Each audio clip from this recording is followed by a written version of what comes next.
எப்ப ஆயில் ஐட்டங்கள சாப்பிடக்கூடாதுன்னு நெனைக்கிறோமோ, அன்னைக்கே ஆயில் ஐட்டங்கள சாப்பிடுற மாரி அமைஞ்சிரும். வேற வழி இல்லையே! சாப்பிடக்கூடாதுன்னு ஃபீல் பண்ணுவோம். நம்மளுக்கு மட்டும் வேற ஏதாவது செஞ்சுக்கலான்னு நெனைப்போம்.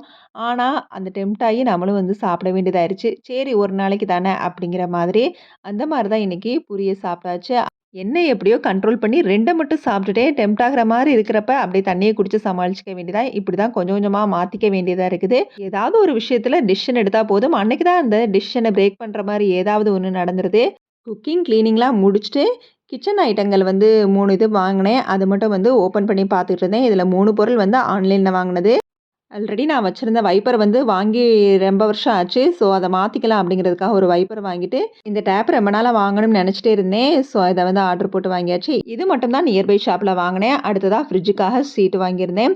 ஆன்லைன்ல எந்த பொருள் வாங்குனாலும் அன்னைக்கே பிரிச்சு பாத்துருங்க. ரொம்ப லேட் பண்ணாதீங்க. அப்பதான் நம்மளுக்கு பிடிக்கலனாலும், டேமேஜ்னாலும் மாத்திக்கலாம்.